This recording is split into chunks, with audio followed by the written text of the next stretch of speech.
Today we're talking more half square triangles. Now, I love half square triangles. They're so versatile and there's so many things that you can do with it. Welcome back to Quilt Crafters Corner. I'm Roberta and we're talking half square triangles. This is the second video in the series of half square triangles. Now I have more ways that you can lay out those half square triangles that you have. Now, I'm doing them with crumb squares and a solid fabric. You don't have to. You can do them with whatever you want to do. You could do them with 2 colors. You could do even maybe 3 or 4 colors and have different colors going different ways and make it really unique to what you're doing. And this is just a matter of knowing the design well enough to start creating and making those uniquely you quilts. Now, I really get excited about making these quilts because it's like, oh, what else can I do with this? It's just so much fun. And I hope you're having fun with this too. Try these, even if you just make some half square triangles and then just keep playing with the different layouts.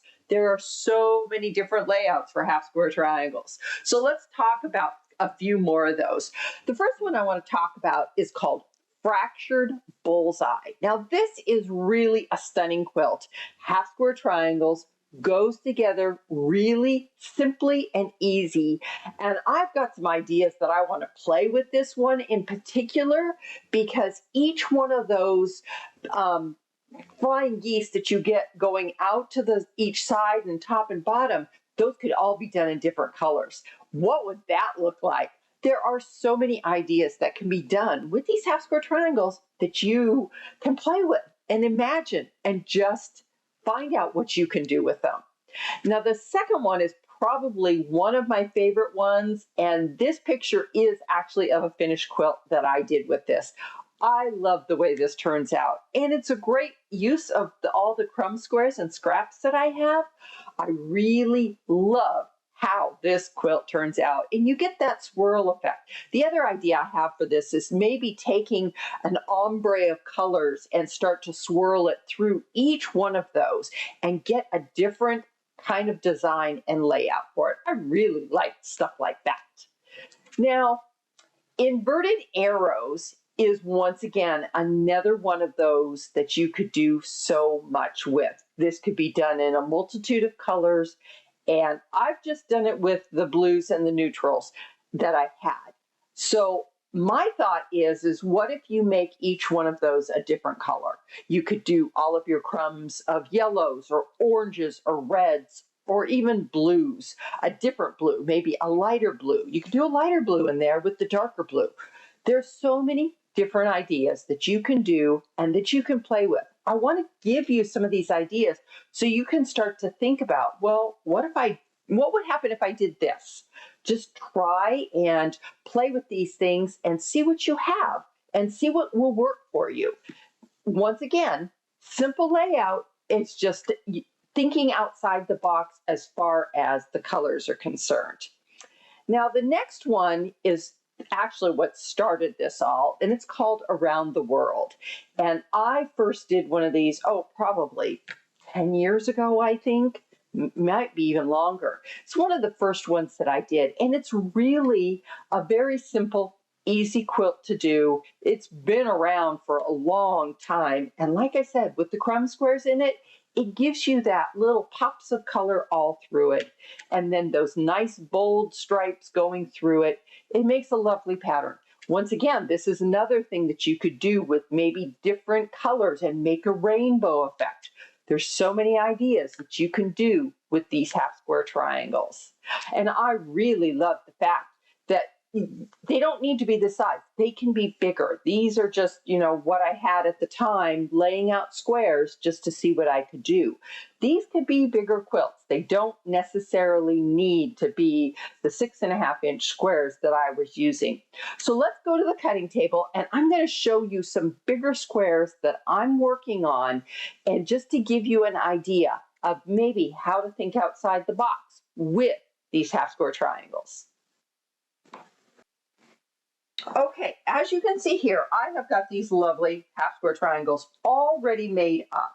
And these are just basic crumb squares, and these happen to be solids. And I use these in the making mountains out of triangles. If you haven't seen that video, you need to go watch it till the end, because at the end, I take these solid crumb squares with half square triangles and turn them into mountains.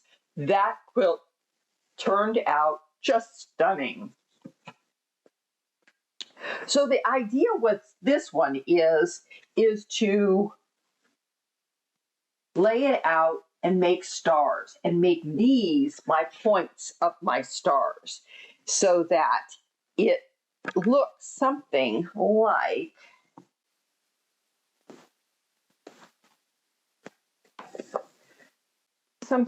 this. And then this one's here.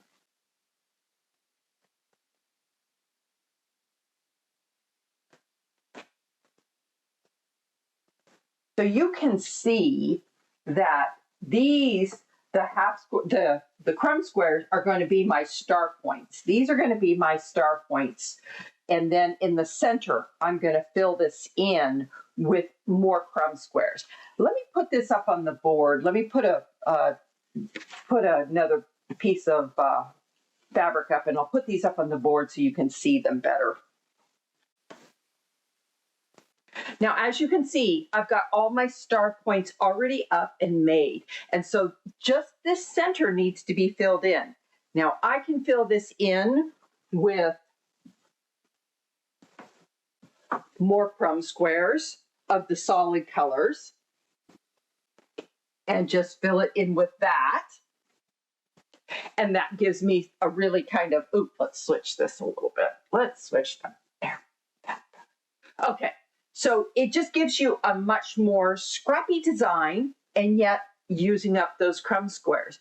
Now, it doesn't have to be solids again. It could be something like this.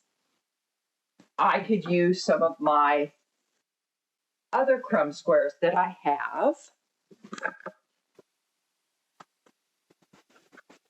And it could be something like that. Or what I could do is I could make 4 more star blocks and put it inside of here with all of these colors on the outside. It makes for a really unique, original quilt, and yet it doesn't take much time to do. Star blocks are simple to do. Once again, half square triangles. Need I say more? So these are just some of the ideas that I have that I love playing with, and kind of showing you, have you thought of this? Or maybe you need to think about this. This is a great way not only to use up scraps, but it's also a great way to make a quilt really fast. This doesn't take a lot of thought or measuring or cutting. It's just making crumb squares and putting this together. And this makes a really, really beautiful quilt. Now, this is just one idea that you could go and do. I want to go back to the one that I had on the board under this. So let me take all of this down and we'll go back to that one. Okay, so in the last video, I talked about taking some what I call high value or brighter colors around my center, and then working out and going in the line of my scraps with these more high value colors. Now, I don't know that I'm going to do it with all of them, but maybe 1 or 2, going in opposite directions, just to give the quilt a different swirl look. Now, that's what's so nice about half square triangles, because once you start to figure out the design, then your imagination can start to play and go, well, what if I did this? And so this is just an idea that I'm working on, that I want to take and maybe replace all of these with lighter colors, so I get that lighter streak going through there. Once again, just a simple idea of changing the way the quilt looks so that you can make it uniquely yours. And these are all can be done with what we already have. So this is an idea that I'm really excited to play with some more and really get some ideas as far as which way I want these to go, and maybe even do them in different colors. Maybe I could do one in blues or yellows or, whatever. It's all kinds of just something that I have enough high contrast with the fabric that I've chosen as my base.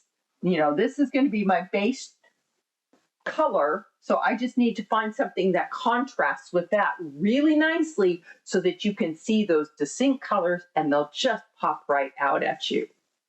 So I hope you enjoyed this. I really love playing with these ideas and really coming up with new ideas. How can I make this more interesting and how can I make this uniquely for me? So I hope you enjoyed this. Please like and subscribe if you haven't. I do appreciate it. And until next time, happy quilting.